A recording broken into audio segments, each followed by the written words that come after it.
वडिलोपार्जित संपत्तीमध्ये कोणाकोणाचा वाटा असतो हे आज आपण जाणून घेणार आहोत।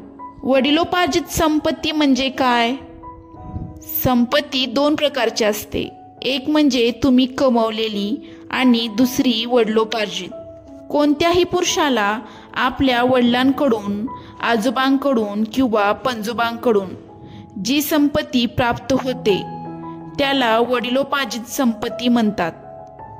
जन्मानंतर त्या मुलाचा वडिलोपार्जित संपत्तीवर हक्क स्थापित होतो।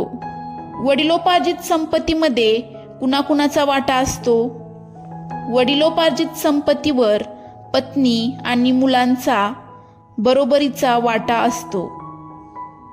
जर कुणाच्या कुटुंबात 3 मुलं असतील तर पहिली वाटणी 3 मुलांमध्ये होईल आणि तिसऱ्या पिढीच्या मुलांना ती संपत्ती आपल्या वडिलांच्या हिश्श्यातून मिळेल। आणि मुलांना आपल्या वारसा हक्काप्रमाणे 1/3 संपत्ती मिळेल आणि त्यांच्या मुलांमध्ये आणि पत्नीमध्ये संपत्तीची समान विभागणी होईल। वडिलांच्या संपत्तीवर मुलींचा किती हक्क असतो? तसं पाहायला गेलं तर समाजात वडिलांच्या संपत्तीचा वारसदार हा मुलगाच मानला जातो। 2005 मध्ये या कायद्यात सुधारणा झाली। त्यानुसार मुलाचा आणि मुलीचा संपत्तीवर समान हक्क आहे असं निश्चित झालं। हिंदू कुटुंबामध्ये मुलगा हाच घराचा कर्ता मानला जात असल्यामुळे 2005 आधी कायदा तसा होता।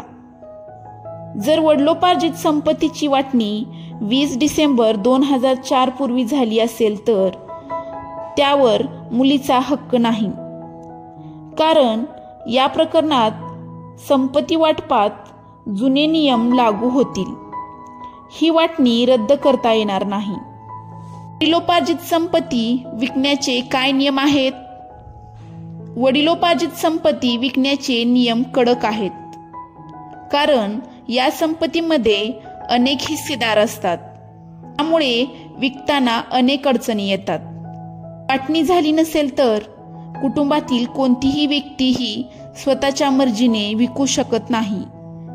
वडिलोपार्जित संपत्ती विकायची असेल तर कुटुंबातल्या सर्व सदस्यांची सहमती असणे आवश्यक आहे। दुसरी पत्नी असेल तर हिंदू विवाह कायद्यानुसार 2 लग्न करण्याची परवानगी पुरुषांना नसते। जर पहिल्या पत्नीच्या मृत्यूनंतर किंवा घटस्फोटानंतर दुसरं लग्न झालं असेल तर ते लग्न कायदेशीर मानलं जातं। अशा परिस्थितीत दुसऱ्या पत्नीच्या मुलांचा त्या व्यक्तीच्या संपत्तीवर हक्क असतो, पण त्या व्यक्तीला वारस हक्काने मिळालेल्या संपत्तीवर त्यांचा हक्क नसतो। जर मृत्यूपत्र नसेल तर वारसा हक्काने मिळालेली संपत्ती वगळता जी तुम्ही कमवलेली आहे त्या संपत्तीवर पत्नी आणि मुलांचा हक्क असतो। जर त्या व्यक्तीचे आई वडील जिवंत असतील आणि ते देखील त्यांच्यावर उपजीविकेसाठी निर्भर असतील तर त्यांना देखील त्यातून हिस्सा मिळतो। हा कायदा हिंदू, बौद्ध, जैन आणि शीख समाजाला लागू होतो। जर मातापित्यांना हिस्सा नको असेल तर त्यांची जबाबदारी उचलून कोणताही वारसदार ती संपत्ती घेऊ शकतो। दिवाणी कायद्याच्या कलम 125 मध्ये देखभालीचा उल्लेख आहे। त्यानुसार त्या व्यक्तीवर अवलंबून असलेली पत्नी, आई वडील आणि मूल त्या व्यक्तीच्या संपत्तीवर आपल्या उपजीविकेसाठी कायदेशीररित्या दावा करू शकतात। धन्यवाद।